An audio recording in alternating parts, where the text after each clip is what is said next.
thank you very much for the kind introduction, and thank you for the invite. It's really exciting to be here, and I've really enjoyed hearing about the amazing presentations and all the work that's going on at the moment. It's really exciting to hear.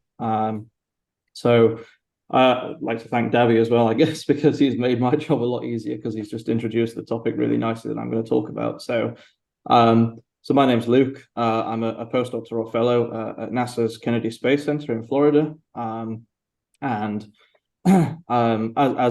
was mentioned, my area of expertise really is crop nitrogen cycling, nitrogen uptake under elevated CO2 environments and space environments. But I'm going to kind of park that a little bit today and talk more generally about what I call SpaCEA. So we've heard CEA referred to a few times today, controlled environment agriculture. SpaCEA is simply the application of that controlled environment agriculture to the space environment. So it's kind of synonymous with space crop production. So I'll kind of use the two terms interchangeably today. So I'm going to cover a little bit more about, in more detail, what Davi mentioned in his talk. So I'll start by talking about why we're growing plants in space. Why do we care about growing plants in space? So as we start moving beyond low Earth orbit, so where the International Space Station is at the moment, and we plan to go back to the moon with NASA's Artemis program, and then on to Mars eventually, we're not going to be able to rely on regular resupply missions from Earth anymore that are currently providing food for our astronauts, mostly in the form of freeze-dried, prepackaged food. So that, combined with the fact that a lot of the important vitamins, minerals, nutrients that are present in that prepackaged food degrade over time, means that astronauts are going to need to have a supply of their own fresh food in order to sustain themselves on these long-duration exploration missions. So food is kind of the main priority, but it's not the only reason that growing plants in space is important. So we've heard from other speakers today that plants are very important for gas exchange as well. So they take in CO2 for photosynthesis. And they breathe out. They release oxygen, which the astronauts in turn breathe. That's exactly what we've done on Earth, for forever, really. But in a confined environment, in a spaceflight environment, CO2 is actually really high because the technologies that we have at the moment for scrubbing CO2 from the atmosphere are simply not efficient enough to remove all of the CO2 that astronauts breathe out. So we typically see very, very high CO2 concentrations on the space station, around 3,000 parts per million, so 8 to 10 times what it is on Earth at the moment. I'll talk a little bit more about that in a few minutes. And then we have psychological benefits as well. So I'm sure most of you have a garden or indoor plants or some kind of plants that you grow yourself in your spare time, and they make us feel good. It's nice to see greenery, particularly when you're in a confined environment for extended periods of time. So we're starting to understand that there are some clear psychological benefits to growing food as well that can help these astronauts cope with this long duration, really intensive mission.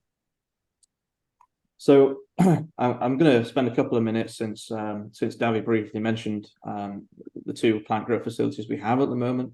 So NASA has two large plant growth facilities. So the first one being Veggie, or the vegetable production system. So you can see it on this image here. So this is a very, very relatively simple, low power system. It's only about 70 watts power, and it is simply an LED bank. And I'll talk about more about LEDs in a little bit as well, which have been nicely covered before. So it's really one of the first growth systems in space that utilized an LED bank. And this was launched in around 2013. And then it has a flexible bellows. So there are actually two units in this picture. So you can see the one on the right is in its plant growth configuration. The one on the left is opened up so you can see inside. These bellows just allow us to maintain humidity in the environment. It's quite dry on the space station, usually 35 to 40% relative humidity. We have a fan at the back that you can't see here that circulates the cabin air. So this is open to the ISS cabin. So again, plants are exposed to that high CO2, which can be a challenge. And then the plants are growing in what are called pillows. So you can see these black pillows here. So they're sewn up with growth substrate inside. So they're made of Nomex and Kevlar. So Nomex is chosen because it's very good at wicking up water, which allows us to wet the substrate. So the bottom's made out of Nomex. and then the rest of it is made out of Kevlar. And these are chosen because they're fire retardant materials. And obviously, we don't want to send things that are flammable up into space. So we have all these kinds of additional considerations as well. And this is a very, like I said, low tech, low power. The astronauts actually water the plants manually themselves and tend to the plants themselves. So it's more of a greenhouse, a garden, a small scale garden. More recently, in around 2017, we launched what we call the Advanced Plant Habitat, or the APH. And this is much more complicated. So this, you can see from the difference in the two pictures here, just how different it is. So it's slightly larger growing area, still only around 40 centimeters cubed. So it's not huge by any means. We've actually got dwarf wheat growing in this picture here. And this is a full controlled environment chamber. It controls CO2, controls humidity. It has an automatic irrigation system. Still uses the same expanded clay substrate that we use in the veggie pillows as well, and a controlled release fertilizer. But we can also provide nutrient solutions in some cases. And this uses around 1,000 watts of power, so it's much higher power. Has over 180 different sensors and controllers for monitoring plant growth and the growth environment. And it's really our plant physiology system. So we use this for more complex experiments where we're trying to understand how plants are responding to the spaceflight environment compared to controls here at Kennedy Space Center on Earth. So this is kind of the state of the art. This is where we're at the moment. But as Davi alluded to, we actually have another system coming soon. Details are pretty sparse on this at the moment, but I'll go over what is known. So the new system is called Ohalo 3. And really, as Davi said, it is the first actual crop production testbed for the International Space Station, and in fact for crop growth in general. So it's the first time where we have a system that is going to be dedicated to actually feeding astronauts instead of just trying to understand how plants respond to the spaceflight environment and feeding the astronauts some food as kind of a side benefit. So we're going to be able to grow a variety of different crops in this, test different advanced concepts for water delivery, volume optimization, things like that. It's designed to be modular. So it's got a removable, customizable light cap, LED light cap, and we'll be able to add automation in the future, different sensors, different controllers, all this kind of thing as we progress through this next generation of growth system. It's also designed to minimize flight crew time, which I'll cover in a second, is very important for us, and will really serve as a prototype for future deep space transit food production concepts. So more to come on that. We expect it to launch either this year or next year, and it will continue throughout the end of life of the ISS through 2030. So lots to come on that. So I want to spend a little bit of time now talking about the challenges of growing crops in space. So I want to do this for two reasons. One, just to really emphasize just how difficult it is to grow crops in space. What are these additional challenges that we face here on Earth? But additionally, how does this relate to terrestrial controlled environment agriculture? So I've split this up because it's quite busy, this slide. So I'll sort of talk you through it briefly. So if we consider the spaceflight environment specific factors and challenges that we face first. So if we focus for the beginning on low Earth orbit, i.e. the ISS, or deep space. So if we're on our way to the moon, we're on our way to Mars, we have this microgravity environment, right?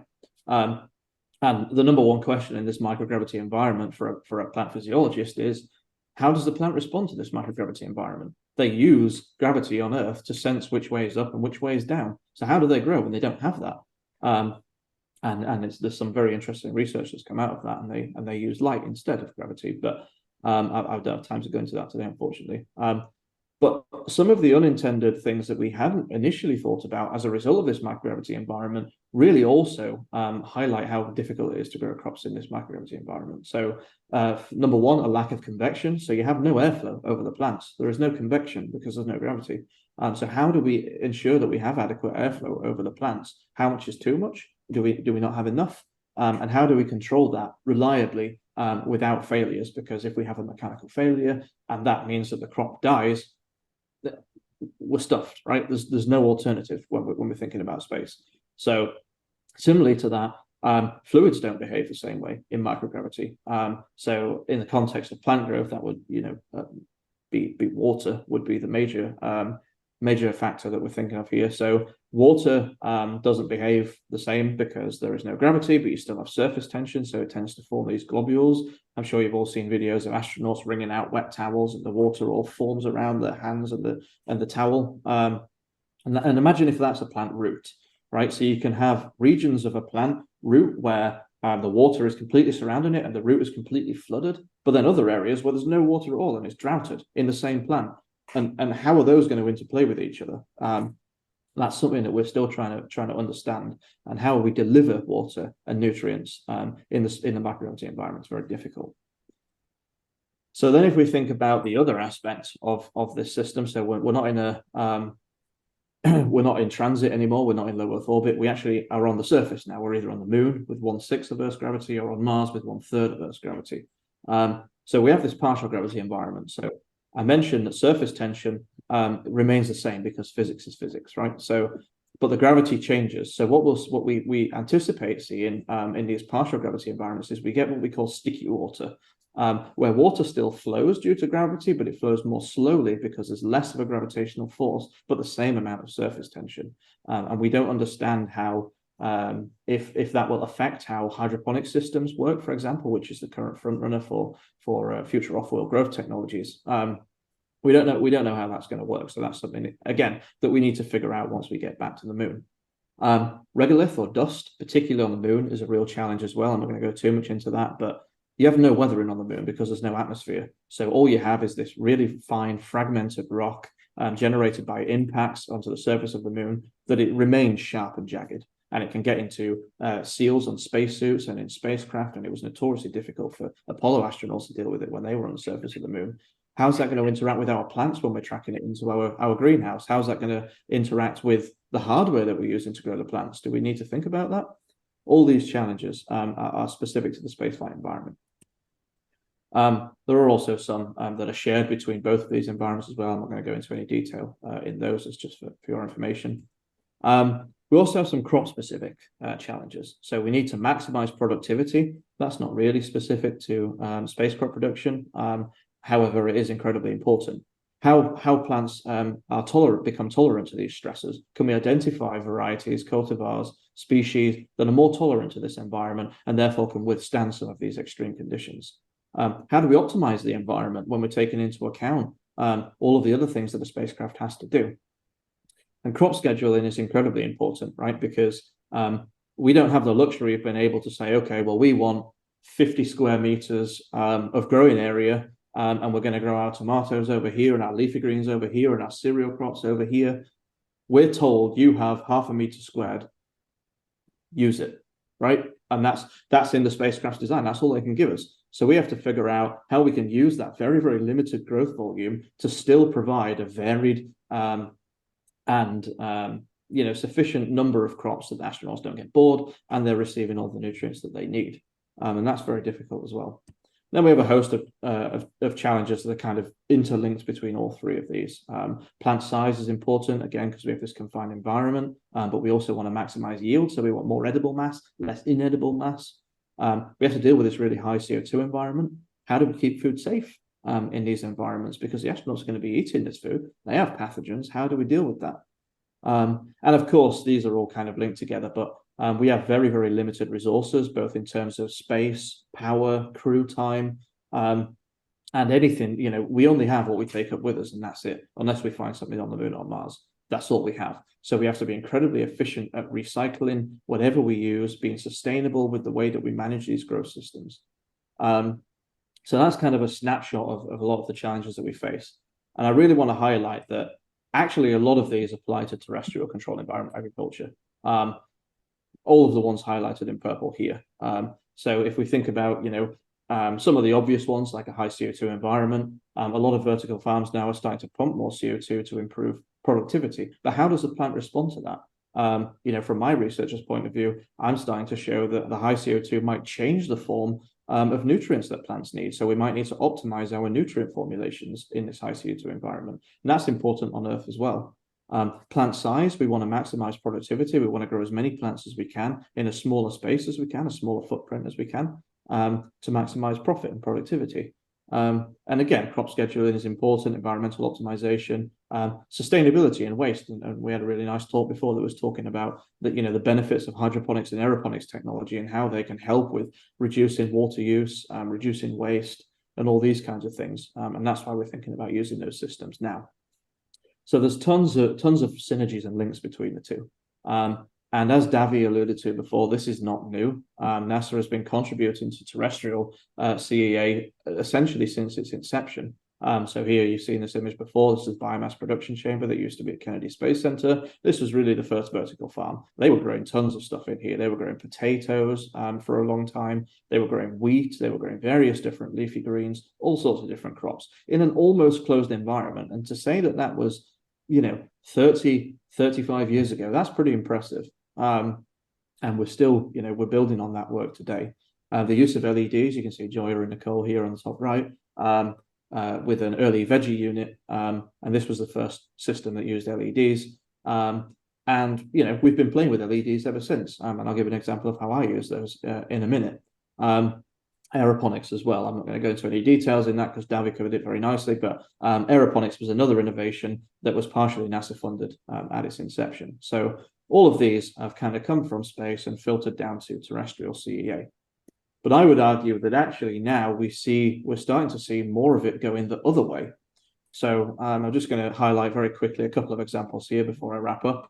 So on the right-hand side here, this is actually my current hydroponic setup that I use in my research that I built over the last few months. So number one, you can see that I'm using a hydroponic system, a nutrient film technique hydroponic system. It's incredibly water use efficient. It allows very, very fine control over the nutrients that I'm supplying to the plants. And the plants grow very, very well in it. You can see I've got different lettuce varieties growing here at the moment. And I'm also using LED lights, and these are very, very nice LED lights. So these are the Osram Phytophile lights. And they really allow us to finely control with different tunable LED intensities the light recipe that we give to the plants. So you can see here that this is actually very, very blue light rich, and that's for a reason. That's because I'm measuring plant nitrogen uptake, and I harvest the whole plant and I dry it down and I grind it down and analyze via mass spectrometry. So if I have a smaller plant that is more nutrient dense, it makes my downstream analysis easier. And just by changing the light recipe to add more blue light, I can force the plant to grow that way. And I think that's really incredible. So that just highlights how we can use lights both in a research context, but we're also doing a lot of work on optimizing these recipes for growth, for maximizing productivity, which of course is what we were talking about before. On the left here at the top, you can see a multi-ion sensor that I'm currently testing. So this is formed of different ion selective electrodes, and this allows us to measure individual ion concentrations in our nutrient solutions. And if we can start to track these nutrient concentrations, understand which nutrients the plants are using at different growth stages, we can optimize the nutrient formulation to improve yield. So that's kind of another part of our ongoing work as well. And then just at the bottom here, just quickly, this is an example of using an advanced plant health monitoring system. So it's a hyperspectral imaging system that allows us to detect signs of plant stress before they physically manifest in the plant. So the idea is that we can use these in conjunction with AI and machine learning in the future to constantly monitor plants that we're growing in the spaceflight environment. And as soon as we see signs of stress, we can deal with it before it becomes an issue that means we lose the crop. And again, all of these technologies came from Earth, and we're now realizing that there are applications in space as well. And these are all things that we're working on here in Florida at the moment. So just to wrap up, I'll finish there because I've already gone on for too long. So space crop production has and continues to drive terrestrial innovation in controlled environment agriculture, but it goes both ways. And recently, there's been a lot of technological developments on Earth that are helping to drive forward our SpaCEA technologies going into the future. And really, if we continue collaborating across both of these, it's going to help us improve food security both on Earth and beyond. So I will leave it there. Thank you very much for listening. Thank you again for the invite. It's been a great event so far, and I'm looking forward to the remaining talks.